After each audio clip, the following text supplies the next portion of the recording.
بہبودی آبادی کا عالمی دن ہے، پاپولیشن کا ورلڈ ڈے ہے، تو اس حوالے سے کیا کہنا چاہیں گے؟ پہلے تو اس دن کے حوالے سے، اس دن کا ویسے بنیادی مقصد کیا ہے کہ ہم اس دن کو منا رہے ہیں؟ تو یہ دن جو ہے منانا ضروری کیوں ہے، اور یہ کب سے اس دن کا آغاز ہوا تھا اور مقصد کیا ہے؟ جی شکریہ وطن یار صاحب.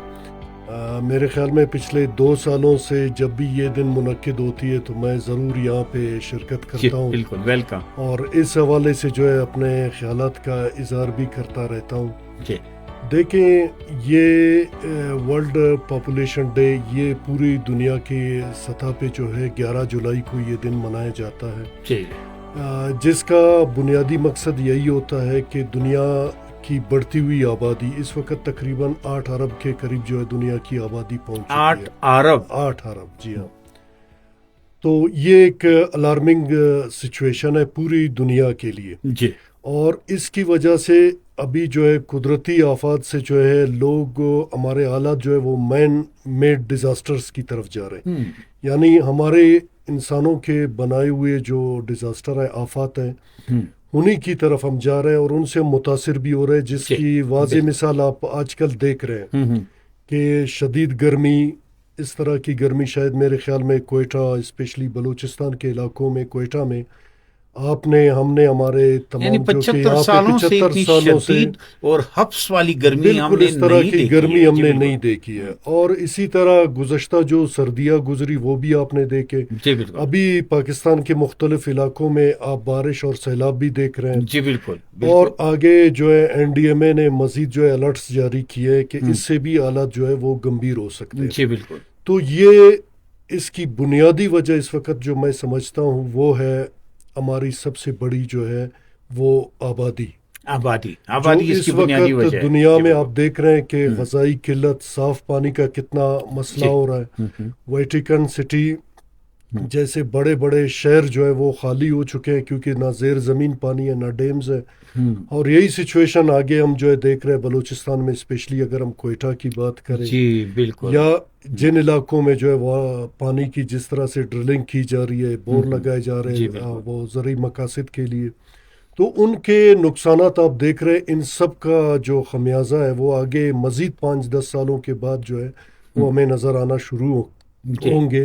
جس سے دنیا اس وقت اس حد تک متاثر ہو چکی ہے کہ کچھ ایشین اور افریقن جو کنٹریز ہیں وہ اس وقت کلائمیٹ ریفیوجی کی طرف جا رہے ہیں. اچھا، آپ نے بہت سارے مختلف نام پہلے سنے ہوں گے، جیسے یعنی قدرتی آفات کے مہاجرین. جی ہاں بالکل. لوگوں نے جو ہے بارش کی وجہ سے انہوں نے مائیگریشن کی ہوگی، بڑی بڑی لڑائیوں کی وجہ سے مائیگریشن کی ہوگی. جی بالکل. لیکن ابھی دنیا آگے جو ہے کلائمیٹ ریفیوجی کی طرف جا رہی ہے کہ بہت سارے ایسے گرم ترین ممالک، یا ہمارے اپنے علاقے اگر ہم کہہ دیں کہ آج سے جس شدت سے گرمی بڑھی ہے، ماہرین کا کہنا ہے کہ پچھلے سالوں کے نسبت اس سال 8% گرمی جو ہے زیادہ پڑی، زیادہ ہو گئی ہے. بالکل. تو جب یہ 8% اگر اس سال بڑھی، اگر آگے 4-5 سال 10 سال بعد ہم دیکھ لیں تو یہ اگر اسی تناسب سے یہ گرمی بڑھتی رہی تو میرے خیال میں جو ہمارے گرم علاقے، کیونکہ بلوچستان کے بھی زیادہ تر علاقے تو گرم علاقوں میں شمار ہوتا ہے ان کا،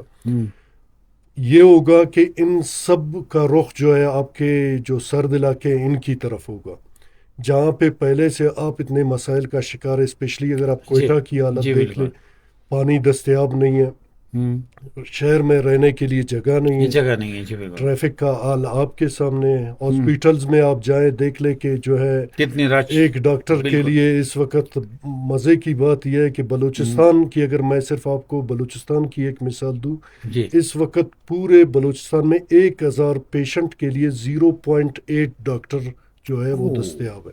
اچھا، 1000 پیشنٹ کے لیے 0.8 ڈاکٹر. Alarming situation. الارمنگ. جب یہ ان علاقوں کے لوگ جب آپ کی طرف مائیگریٹ کر کے آئیں گے تو پھر آپ سوچ لیں کہ یہاں پہ کیا ہوگا. یہ میں نے تھوڑا سا آپ کو جو ہے گلوبلی، نیشنلی اور پھر پروونشل لیول پہ تھوڑا سا جو ہے میں نے ایک سینیریو بتایا. اور آپ نے بالکل مشتاق صاحب، سوری آپ کی بات کاٹ رہا ہوں، آپ نے کہا تھا کہ لوگ جو ہیں وہ جائیں گے فیسلٹیز کی طرف.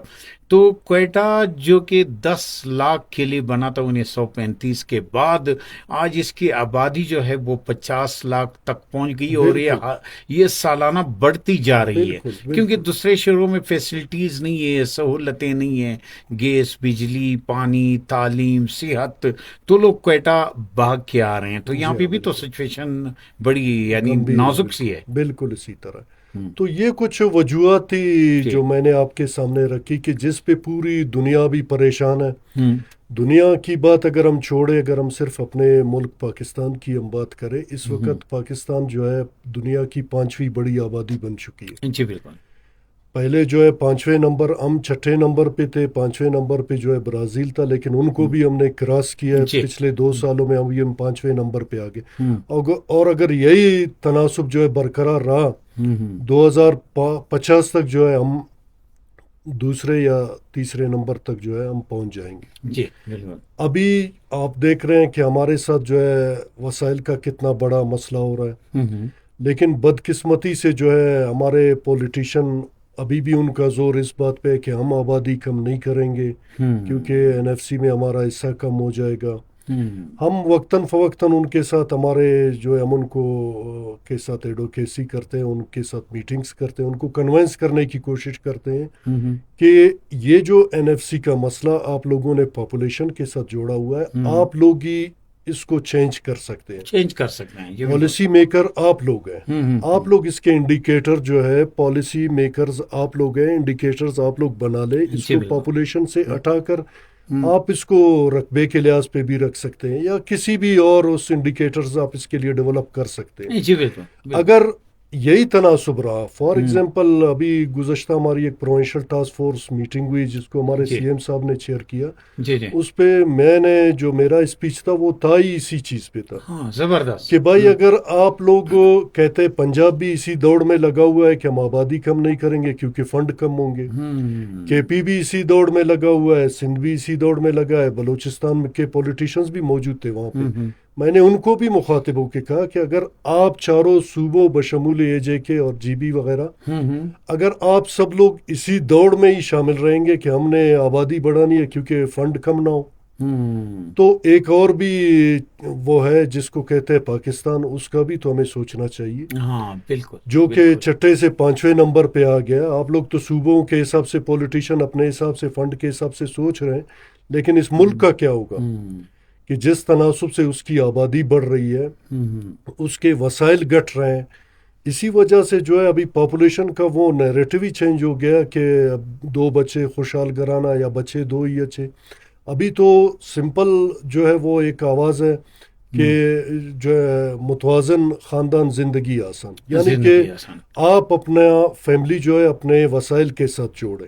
ٹھیک ہے، یعنی اگر جتنا آپ کماتے ہیں استطاعت جو ہے 2 بچوں کو پالنے کی ہے تو آپ 2 ہی جو ہے بچے پیدا کریں. اگر آپ کے پاس وسائل ہیں، آپ 10 بچے پیدا کر سکتے ہیں، تو اس میں کوئی کباہت نہیں ہے. یہ بالکل آپ نے بہت زبردست بات کہی، اور 10 بچے بھی پیدا کریں، لیکن میرے خیال میں ہر سال بچے پیدا کرنا یہ تو صحت کے لیے بھی بڑی تباہی ہے، خاص کر ماں کے لیے، اور اس بچے کے لیے، اس بچے کی بھی حق تلفی ہے جو اس سے پہلے موجود ہے اس دنیا میں.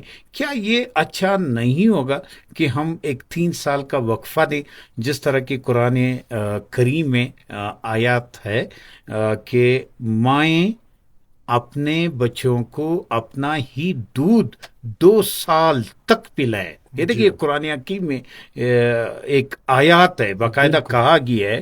تو میرے خیال میں اگر 3 سال والی بات آپ کریں تو اس اور آپ نے 10 بچوں کا کہا تو یہ 10 سال میں 10 پورا کریں گے. میرے خیال میں اگر 3 سال 5 سال کا وقفہ دیں تو بہت بہتر ہوگا، بچوں کی پرورش بھی اچھی ہوگی. کیا کہنا چاہیں گے سوال؟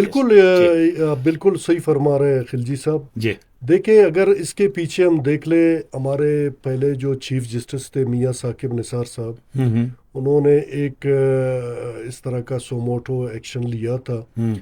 ان کا کہنا بھی یہی تھا کہ میں جہاں پہ رہتا ہوں میرے گھر کے سامنے کچھ خالی جو ہے جگہ بنے ہوئے جس میں جھونپڑیاں بنی ہوئی ہیں.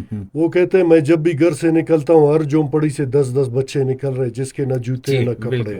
جی بالکل. لیکن ساتھ ہی جو ہے میرے جو ہے گھر بنے ہوئے جو تقریباً 10 مرحلے کے گھر بنے ہوئے ہیں, 6 گاڑیاں کھڑی ہے, جی جی, لیکن 6 گاڑیاں نکلتی ہیں, ان میں صرف 2 بچے ہی ہیں. 2 بچے ہوتے ہیں. ہونا تو یہ چاہیے تھا کہ یہ 10 بچے وہاں ہوتے اور وہ 2 بچے ان جھونپڑیوں میں ان ہوتے. جھونپڑیوں میں ہوتے.